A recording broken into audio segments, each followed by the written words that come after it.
Hello student, आप सभी लोगों का पटेल कोचिंग इंस्टीट्यूट में स्वागत है। आज से हम स्टार्ट करने वाले हैं 12th फिजिक्स, जिसमें हमारा पहला चैप्टर रहेगा विद्युत आवेश तथा क्षेत्र। तो हम संपूर्ण फिजिक्स 12th की कवर करेंगे। तो आज से हम स्टार्ट करेंगे और बहुत ही बेसिक से पढ़ेंगे, ठीक है। तो हम जो हमारा पहला चैप्टर जो दिया गया है, चैप्टर का नाम क्या दिया गया है? जो हमारा पहला चैप्टर 12th फिजिक्स में है, चैप्टर का नाम है विद्युत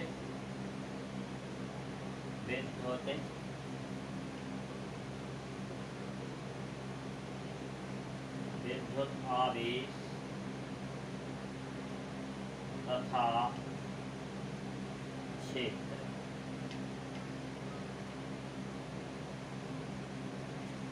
तो हमें 12th फिजिक्स में जो हमारा पहला चैप्टर दिया गया है वो दिया गया है विद्युत आवेश तथा क्षेत्र। मतलब कि इस चैप्टर में हमें आवेश के बारे में पढ़ना है और आवेश के चारों ओर जो भी निर्मित जो क्षेत्र होता है उसके बारे में हमें अध्ययन करना है। तो देखते हैं। तो सबसे पहले हम इसका बेसिक देखेंगे, इसका इंट्रोडक्शन देखेंगे। तो इसमें जिस आवेश के बारे में हमें पढ़ना है वह पढ़ना है हमें रुके हुए आवेश के बारे में। मतलब जिसे थोड़ा सा हम देख लेते हैं, स्थिर वैद्युतिकी। स्थिर वैद्युतिकी का मतलब क्या होता है? मतलब इस चैप्टर में जो भी हमें पढ़ना है वह पढ़ना है रुके हुए आवेश के बारे में। मतलब आवेश एक जगह स्थिर रहेगा और उसके चारों ओर जो प्रभाव पड़ेगा उसके बारे में हमें क्या करना है, अध्ययन करना है। तो हम लिख लेते हैं पहले स्थिर वैद्युतिकी कहते किसे हैं। तो हम क्या बोलेंगे? भौतिक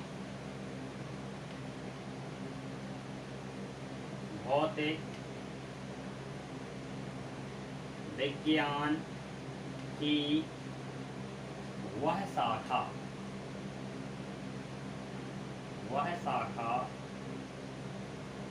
जिसमें स्थिर आवेश के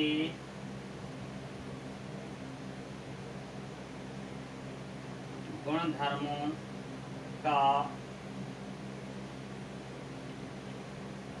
अध्ययन किया जाता है, स्थिर वैद्युतिकी कहते हैं या कहलाता है। सीधे तौर से हम बोल सकते हैं भौतिक विज्ञान की वह शाखा जिसके अंतर्गत स्थिर आवेश मतलब रुके हुए आवेश की सभी गुणों के बारे में अध्ययन किया जाता है, उसे ही हम क्या बोलते हैं, स्थिर वैद्युतिकी कहते हैं। तो इस प्रकार से हमें समझ में आ गया है कि हमें किसके बारे में अध्ययन करना है, स्थिर आवेश मतलब कि रुके हुए आवेश के बारे में। अब इसके हम आगे देखते हैं। तो जो इसमें अब इसे हम मिटा देते हैं भाई। अब हमें देखना है आवेश के बारे में जो सबसे पहले जो जानकारी दी थी तो किसने दी थी। तो हम सबसे पहले देखेंगे तो हेल्स नामक वैज्ञानिक थे। कौन से थे भाई? हेल्स नामक वैज्ञानिक थे। कहाँ के थे? यह ग्रीस के थे, मतलब बोल सकते हैं ग्रीक, है ना। तो वहाँ के यह वैज्ञानिक थे। इन्होंने क्या बताया कि जब दो वस्तुओं को आपस में रगड़ा जाता है, मतलब कि जैसे दो पेन हैं, इनको हम आपस में रगड़ेंगे, ठीक है। तो इन्होंने क्या बताया हेल्स ने, और कब बताया था? तो 600 ईसा पूर्व। कब बताया था? 600 ईसा पूर्व बताया था, ठीक है ना। तो 600 ईसा पूर्व ग्रीक वैज्ञानिक हेल्स ने, किसने? हेल्स ने यह बताया था कि जब दो वस्तुओं को आपस में रगड़ा जाता है तो रगड़ने के बाद में इन वस्तुओं में एक ऐसा गुण उत्पन्न हो जाता है जो अपनी ओर छोटी छोटी वस्तुओं को आकर्षित करने लगता है।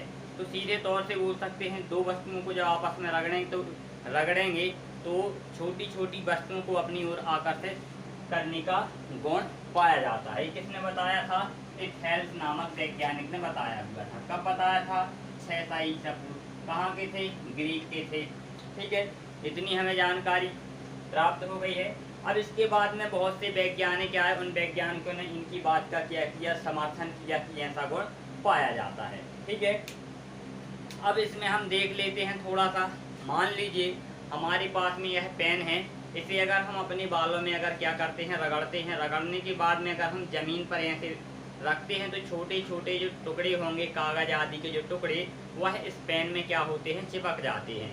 तो इसका मतलब क्या है, हमने दो चीज़ों को रगड़ा है और रगड़ने के बाद में इसमें आकर्षण करने का गुण क्या हो गया है, आ गया है। ठीक है, तो यही हमारा क्या कहलाएगा, आवेश है ना, आकर्षण कहलाएगा। मतलब यह है हमें किसके अंतर्गत देख रहे हैं, विद्युत आवेश तथा उसके क्षेत्र के अंतर्गत। तो इतनी चीज आपको आसानी से समझ में आ गई होगी।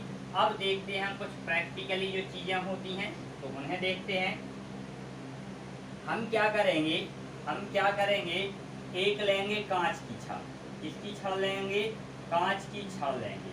ठीक है, अब कांच की जो छड़ होती है इसे हमें किसके साथ में रगड़ना है, तो इसे हम रगड़ेंगे जो तो रेशम का कपड़ा रहेगा। क्या रहेगा, एक रेशम के कपड़े के साथ में जब हम कांच की छड़ को रगड़ेंगे तो रगड़ने के बाद में इनमें से क्या होता है, आकर्षण या प्रतिकर्षण वाले गुण क्या होते हैं, उत्पन्न हो जाते हैं।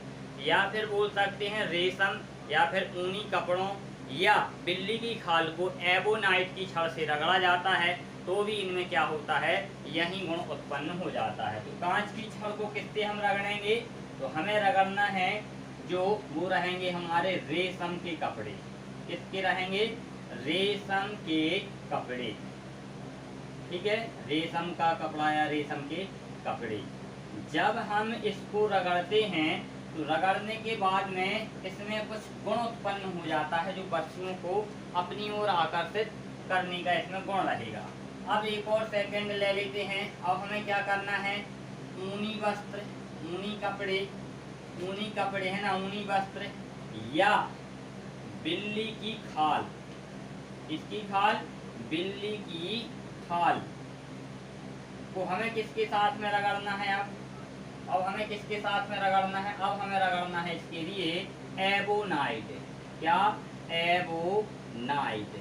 अब एबोनाइट जो ये शब्द आया हुआ है तो एबोनाइट की यह क्या रहेगी, छड़ रहेगी। तो एबोनाइट की छड़ का मतलब क्या है, एक मजबूत प्लास्टिक की बनी हुई छड़ ही क्या कहलाती है, एबोनाइट की छड़। तो इन दोनों को हम रगड़ेंगे। तो यहाँ देखेंगे जब कांच की छड़ को रेशम के कपड़े के साथ रगड़ा जाता है तो इससे इलेक्ट्रॉन निकल करके चले जाते हैं। किस में चले जाएंगे, रेशम में चले जाएंगे। और इलेक्ट्रॉन की कमी कहाँ पर हो जाएगी, इसमें। तो जिसमें इलेक्ट्रॉन की कमी होती है उसमें आ जाता है धन आवेश, और जिसमें इलेक्ट्रॉन अधिक हो जाते हैं, इसमें आ गए हैं तो अधिक हो जाएंगे, तो इस पर आ जाता है ऋण आवेश। इसी प्रकार से जब ऊनी वस्त्र को बिल्ली की खाल या फिर बिल्ली की खाल को एबोनाइट की छड़ से रगड़ा जाता है तो इलेक्ट्रॉन निकल के कहाँ चले जाते हैं, यहाँ पर चले जाते हैं। तो यहाँ इलेक्ट्रॉनों की कमी हो गई तो ये आ जाते हैं धनात्मक, और यहाँ इलेक्ट्रॉनों की अधिकता हो गई है तो ये हो जाते हैं ऋणात्मक। ठीक है, तो इस प्रकार से हम समझ सकते हैं। अब देखो कांच की छड़ है या ऊनी वस्त्र या बिजली की खाल है तो ये भी धनात्मक है, ये भी धनात्मक है। जब इन दोनों को हम पास पास लाने का प्रयास करेंगे तो यह क्या होंगे, प्रतिकर्षित होंगे। आकर्षित नहीं होंगे, प्रतिकर्षित। प्रतिकर्षित क्या होता है, यह एक दूसरे से दूर जाने का प्रयास करेंगे, पास पास नहीं आएंगे, दूर जाने का प्रयास करेंगे। सीधे तौर से हम समझ सकते हैं, मैग्नेट होते हैं हमारे पास में, चुंबक होती है, तो चुंबक में दो ही पोल होते हैं, एक नॉर्थ पोल होता है, एक साउथ पोल होता है। जब हम नॉर्थ पोल और नॉर्थ पोल को दो चुंबकों के लाते हैं तो वह दूर दूर जाने का प्रयास करते हैं, या फिर साउथ पोल को पास पास लाते हैं तो भी यह दूर दूर जाने का प्रयास करते हैं। लेकिन अगर हम नॉर्थ पोल को साउथ पोल के पास ले जाएं तो यह क्या होते हैं, आकर्षित हो जाते हैं। तो ऐसे ही कंडीशन हमारी यहाँ पर हो जाएगी। तब हम इस कंडीशन के अनुसार दो बिंदु लिख सकते हैं। क्या कर सकते हैं, दो बिंदुओं को हम आसानी से लिख सकते हैं। जो हमारा पहला बिंदु होगा वो क्या हो जाएगा, जब सजातीय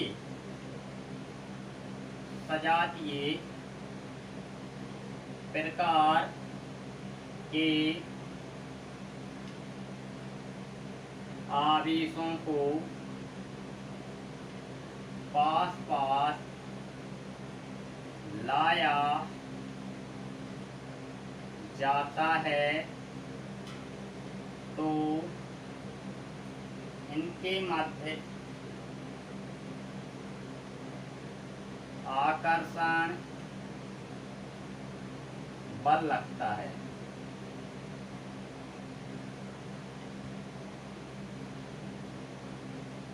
जैसे लिखेंगे प्लस आवेश को किसके पास में ले जाए हम, ये हमारा माइनस आवेश और एक प्लस आवेश, तो यह एक दूसरे के क्या होंगे, पास पास आने का प्रयास करेंगे। ठीक है। सेकेंड बिंदु क्या लिखा है, सजातीय, सजातीय,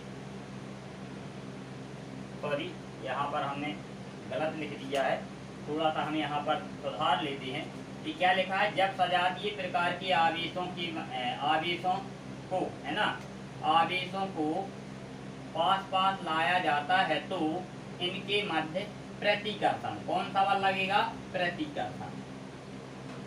यहाँ पर थोड़ा सा गलत लिख गया था तो हम इसको सुधार लेते हैं। तो कौन सा बल लगेगा, प्रतिकर्षण बल लगता है। सजातीय मतलब एक ही प्रकार के आवेश जब पास पास लाएंगे, जैसे धनात्मक आवेश है, ये भी धनात्मक आवेश है, दोनों को पास पास लाएंगे तो ये इसको साइड धकेलेगा और ये वाला इस साइड इसको धकेलेगा, मतलब दूर दूर जाने का प्रयास करेंगे।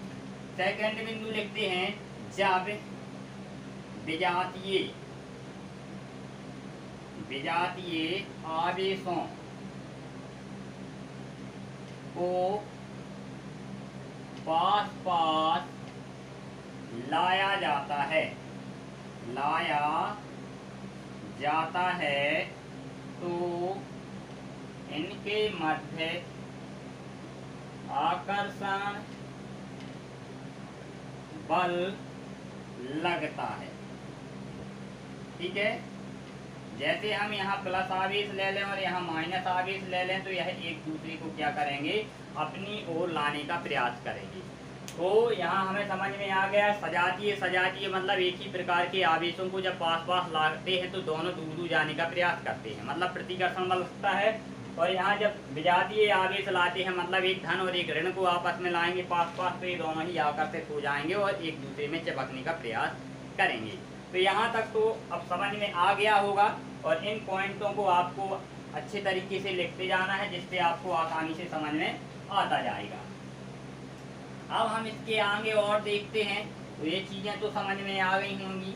अब थोड़ा सा ध्यान देंगे, जो अभी हमने पढ़ लिया है धनात्मक आवेश और ऋणात्मक आवेश, तो यह धनात्मक आवेश और ऋणात्मक आवेश बताया किसने था, ये भी हमें जानकारी हो। हम देखते हैं कि धनात्मक और ऋणात्मक आवेश की जो जानकारी दी, जिस वैज्ञानिक ने यह बताया कि यह धनात्मक आवेश होता है या ऋणात्मक आवेश होता है, या फिर हम बोल सकते हैं धनात्मक और ऋणात्मक आवेश की जिसने खोज की उस वैज्ञानिक का नाम हम लिखेंगे, उसके बारे में हम देखते हैं। तो यहाँ हम बिंदु लिखकर लिख सकते हैं, धनात्मक और ऋणात्मक आवेश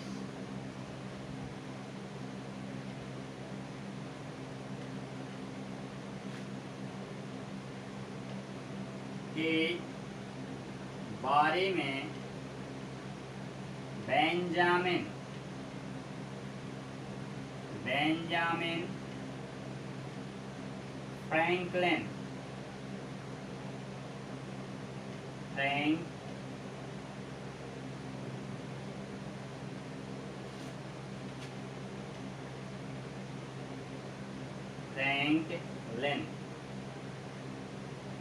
फ्रैंकलिन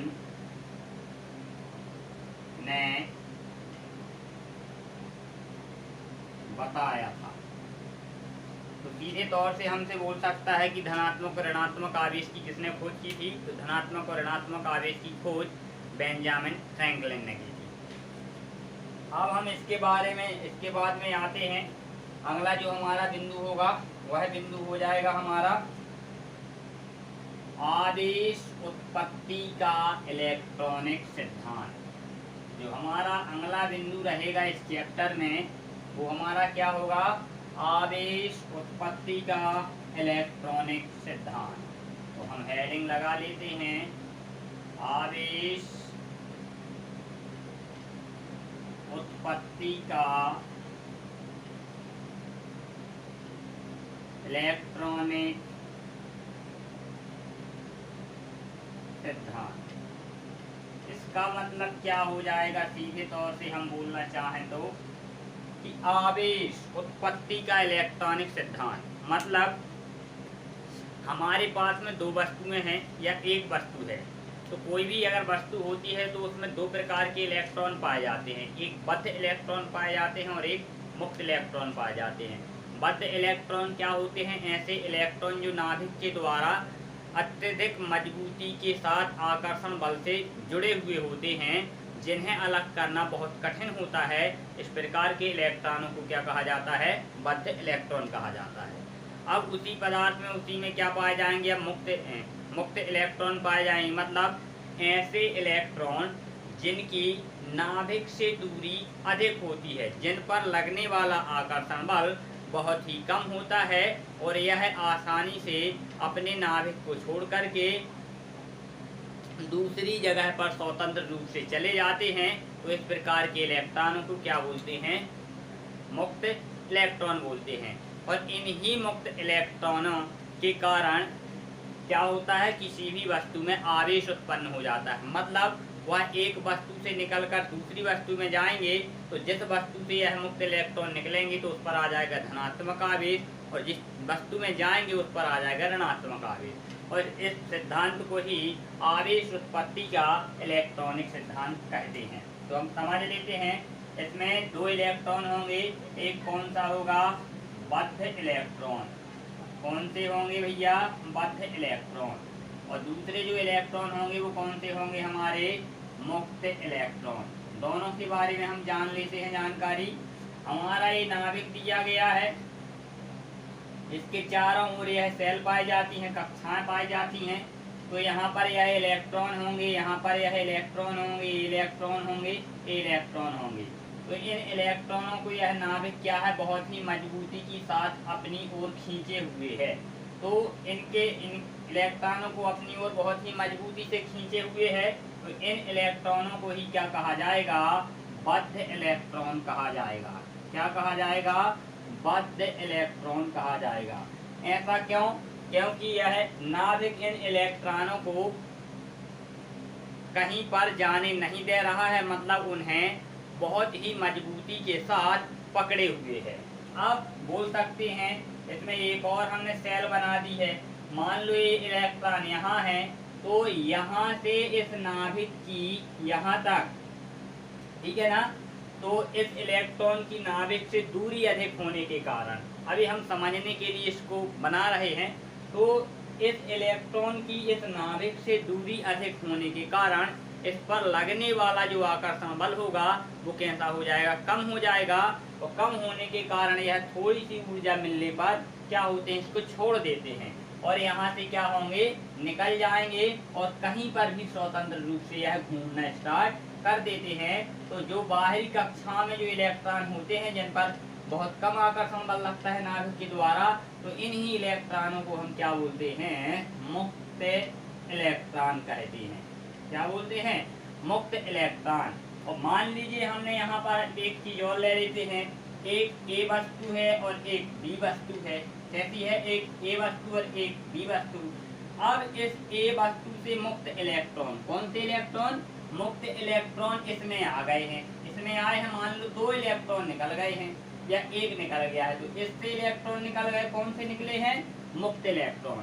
जब इससे इलेक्ट्रॉन निकल जाएंगे तो यहाँ पर इलेक्ट्रॉन की कमी हो जाएगी, तो इस पर आ जाएगा कौन सा आवेश, प्लस, और यहाँ इलेक्ट्रॉन अधिक हो जाएंगे तो इस पर आ जाएगा कौन सा, माइनस। तो इन्हीं इलेक्ट्रॉनों, मतलब ये मुक्त इलेक्ट्रॉन ही जा रहे हैं, तो मुक्त इलेक्ट्रॉनों के आदान प्रदान के कारण जो वस्तुओं पर आवेश उत्पन्न होता है, तो इस सिद्धांत को ही इलेक्ट्रॉन क्या बोल सकते हैं, आवेश उत्पत्ति का इलेक्ट्रॉनिक सिद्धांत कहते हैं। तो बन जाएगा। तो इस प्रकार से आप भाषा को बहुत ही आसान तरीके से लिख सकते हैं, इसमें ज़्यादा लिखवाने की कोई ज़रूरत है नहीं है, तो आप समझ सकते हैं। तो थोड़ा सा और हम इसमें और गहराई से समझा देते हैं, जिससे आसान तरीके से पूरा का पूरा ही समझ में आ जाए। मान लो हमारे पास यहीं से वहीं वस्तु ले लेंगे ए और बी, ठीक है ना। अब इस वस्तु में कितने इलेक्ट्रॉन हैं? 10 इलेक्ट्रॉन हैं और 10 ही क्या हो जाएंगे? प्रोटॉन है। इलेक्ट्रॉन पर -4 प्लस और प्रोटॉन पर प्लस। इसमें भी क्या है? 10 इलेक्ट्रॉन हैं और 10 ही क्या है? इसमें प्रोटॉन है। अब इन दोनों वस्तुओं को हम रगड़ रहे हैं तो रगड़ने के बाद में इस वस्तु से एक इलेक्ट्रॉन निकल गया। कितना निकला? एक। और जो एक इलेक्ट्रॉन निकला है, कैसा इलेक्ट्रॉन निकला? मुक्त इलेक्ट्रॉन निकला। ठीक है, तो 10 थे, यहाँ एक निकल के यहाँ चला गया, तो यहाँ कितने बचे हैं? 9 इलेक्ट्रॉन बचे हुए हैं। लेकिन प्रोटॉन तो वहीं के वहीं होंगे, 10 के 10 प्रोटॉन। लेकिन एक इलेक्ट्रॉन यहाँ गया है तो 10 में एक और जुड़ जाएगा, तो कितने हो जाएंगे? 11 इलेक्ट्रॉन हो जाएंगे। और प्रोटॉन यहाँ कितने रहेंगे? 10 के 10 ही रहेंगे। तो इसमें अब हम तुलना कर लेते हैं। इस प्रकार से हम तुलना कर लेते हैं। यहाँ इस वस्तु में इलेक्ट्रॉन ज्यादा है कि प्रोटॉन? प्रोटॉन ज्यादा है, तो जो ज्यादा होंगे उसका आवेश हो जाएगा। यहाँ इलेक्ट्रॉन ज्यादा है कि प्रोटॉन? इलेक्ट्रॉन ज्यादा है, तो इलेक्ट्रॉन का चार्ज हो जाएगा। तो इस प्रकार से होता है, जो हम डायरेक्टली समझ लेते हैं कि जिस वस्तु से इलेक्ट्रॉन निकलते हैं उस पर प्लस चार्ज, जो वस्तु इलेक्ट्रॉन ग्रहण करती है उस पर माइनस चार्ज। जबकि इस प्रकार से हम उसको समझते हैं। ठीक है, तो आ गया होगा इतना समझ में। तो इस प्रकार से हम क्या करते हैं? आवेश उत्पत्ति का इलेक्ट्रॉन सिद्धांत समझ लेते हैं। अगली जो हमें हेडिंग देखना है, अब मान लो किसी भी वस्तु पर आवेश उत्पन्न हो गया है, लेकिन हमें इसके बारे में जानकारी नहीं है, तब हम क्या करेंगे? आवेश का मापन करेंगे। क्या करेंगे? आवेश को मापेंगे कि इसमें आवेश है या नहीं है। तब हम अगली हेडिंग लगाएंगे, वो क्या लगाएंगे? आवेश का मापन। क्या लगाएंगे? आवेश का मापन। और आवेश का जो मापन करना है, हमें किस विधि से करना है? स्वर्ण पत्र विधि। ठीक है ना? किस विधि के द्वारा हमें आवेश का मापन करना है? स्वर्ण पत्र विधि। तो स्वर्ण पत्र विधि होती क्या है, इसको हम समझ लेते हैं।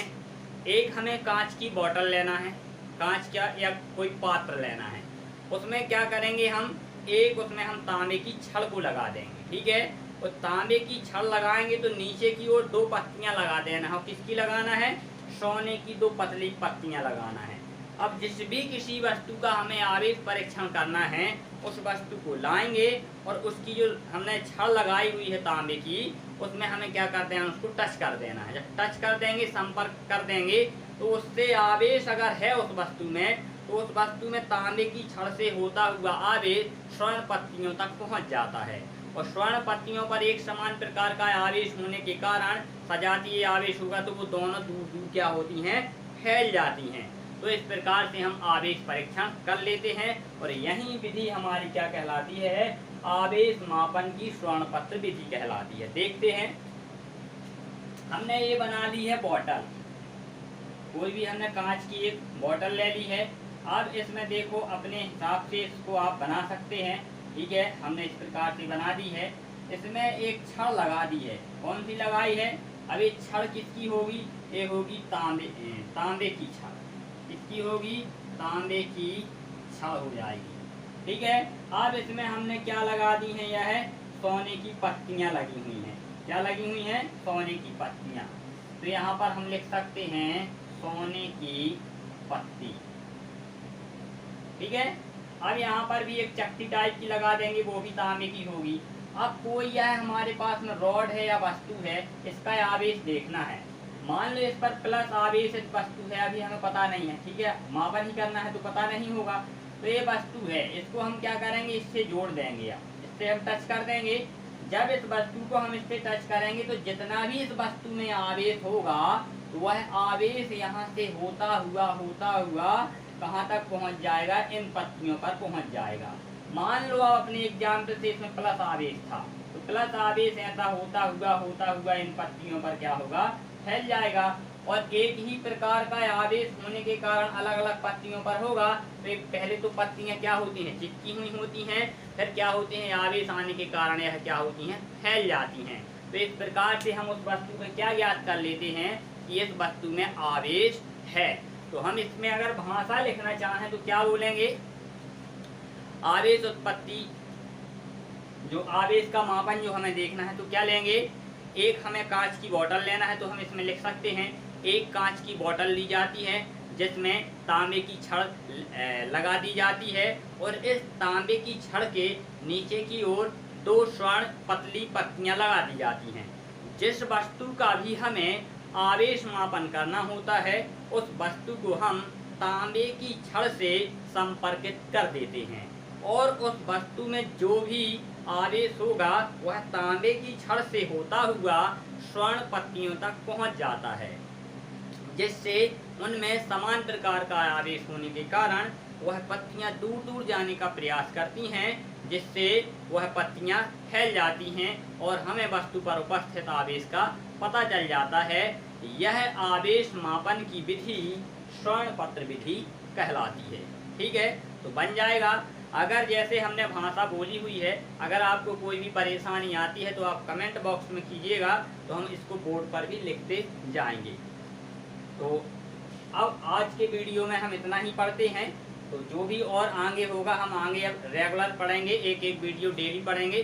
तो अगर जैसे ज़्यादा टाइम होता है तो दो भी पढ़ लेंगे अपन, लेकिन इसमें ज़्यादा वीडियो को बड़ा नहीं करेंगे। ठीक है, अगर आपके लिए अगर वीडियो अच्छा लगता है तो लाइक करना है, शेयर करना है और चैनल को सब्सक्राइब करना है और अपने दोस्तों को भी इस चैनल के बारे में बताना है। धन्यवाद।